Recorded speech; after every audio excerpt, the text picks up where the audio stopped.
Carmen, can you give us your full name and your role? Sure. I am Carmen Mercer. I am the Special Education Data Systems Manager for Spokane Public Schools. And that's kind of a big hat. And I kind of tend to say I exist wherever technology intersects with special education.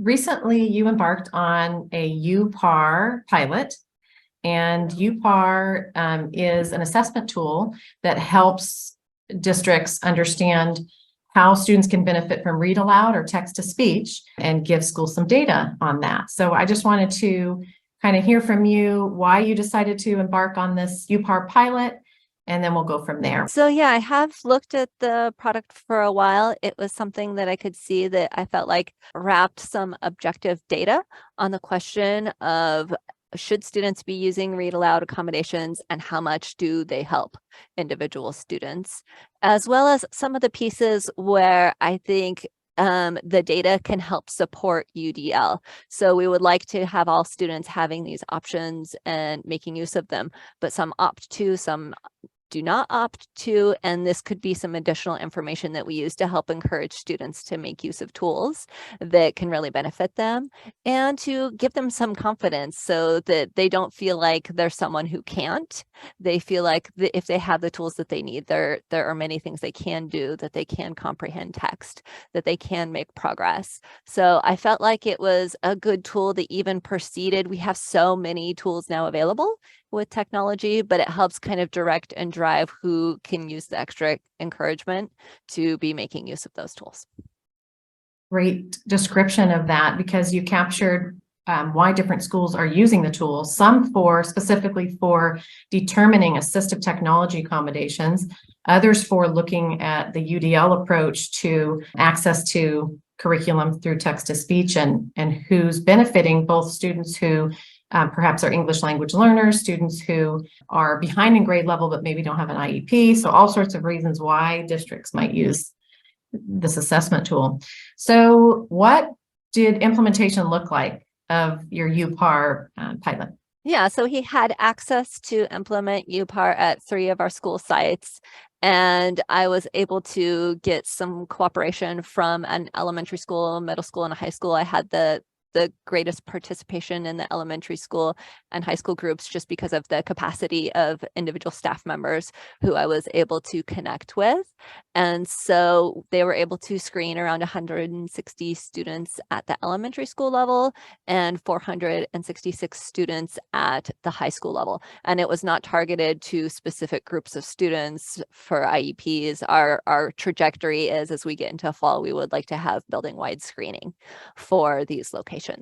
So it was we had some initial technical hurdles to overcome, as you always do in implementing a new product, but the teachers were very excited to screen their students, and I gained a lot of information from them as to what, give participation points to those secondary students for doing it. How can we set them up for success and to get the highest quality data from the process? And I think it went very well. And so we've had a kind of multi-session process where we had an initial session where we would talk about the tool and what it's going to be able to do for us, and a few setup pieces, and another session where we would talk about here's how we're going to administer the screening and make sure all of our students are rostered and ready to go. And then another session where, so we allow the screening to happen where we do a data walk. We review the data that we were able to receive. And then following that, sessions around, okay, what kind of tools can we use to help support these students that we've identified that can benefit from these read aloud accommodations, as well as how do we get those students plugged in to testing accommodations for SBAC. And then a kind of conclusion, where do we want to go from here? What do we want to do next year? So that's been kind of the PD plan as we worked through this process. And it was very well received at the sites that made the most use of it, and they're excited to continue next year. So who was important to get on board to make this a success?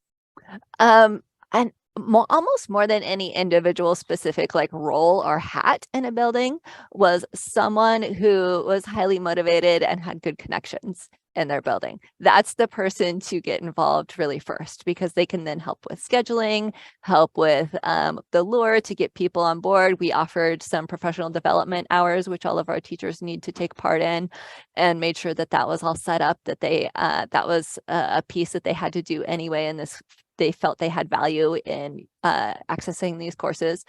And then I've learned as we went along that was frequently our library information specialist people or library clerks. I know they go by different titles in different districts.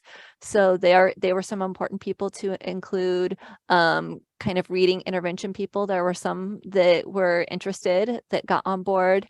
And then sometimes it was gen ed English staff, and sometimes it was our special ed teacher leaders. So there were a variety of staff. And then at the elementary school level, a piece that now I've learned quite a bit from is to include our paraeducators, because sometimes they are the ones who have that direct connection with students and don't have as many demands on their time. So they're able to help support teachers with screening, to help implement some of the tools and supports for students. So I'll definitely be looping them more in as we move forward into the next school year. When you think about the assessment for the student and the person administering the assessment, well, really it's the program administering the assessment, but how big of a lift is that, or how much time does it take for an individual student to be assessed? Are they assessed in groups or one at a time? Yeah, so they were able to largely assess in classroom groups, and it equated to, at the secondary level, typically a class period. Students were able to get through the assessment, with a few students needing additional time on an additional day to continue the assessment, which is allowable within the tool. It works pretty nicely. All students had their individually assigned laptops, as we're a one-to-one district, and headphones. And so with that model, they were able to screen full classrooms of students at the same time. It does require that students were able to type in their email address or to have a way to enter their email address to access the tool to begin their screening. And it worked pretty well. The tool does kind of cap out at 5 instances of a reading sample, and then it will say, okay, you've done an awful lot. Are you sure you want to keep going? And so kind of planning for watching for students who might need to take a break is, of course, an important part of any kind of testing or screening process. Final question is, what were some of the data highlights from what you've done so far, as far as student data? Yeah, so at the high school level, which was a broad group of students, they showed that 27% of the students benefited from a read aloud accommodation, which exceeds their percentage of students on IEPs and 504 plans. So we know that there's that tier 2 population of students who can be making use of accommodations in instruction and on state testing, and that we really need to be more intentional about helping make sure teachers have those tools and know how to incorporate those tools into their instruction.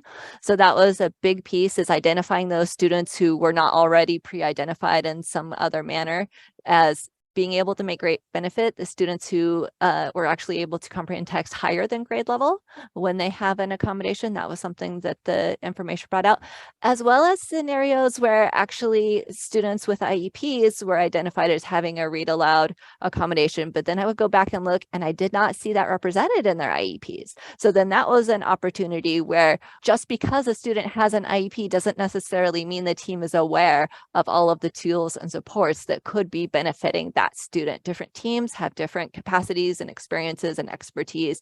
And so that was a really great piece to be able to bring back even to our tier 3 populations.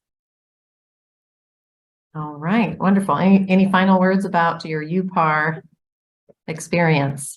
Just also, it's really great to be able to share that data with the students themselves and the families, and give them that boost of saying, hey, look at what you can do, look at what's possible, and to really help them feel better about themselves, about reading in general, and that it really just can change their perspective on school. Yes, on school, and talk about a lifelong accommodation that some of us might need as we move on to college, or as they move on to the workplace, to know that read aloud supports their understanding of material. If you are a Washington State educator, parent, or administrator, and you have questions about how to assess a student's need for read aloud accommodations, contact the Special Education Technology Center. You can find us at our website at specialedtechcenter.com.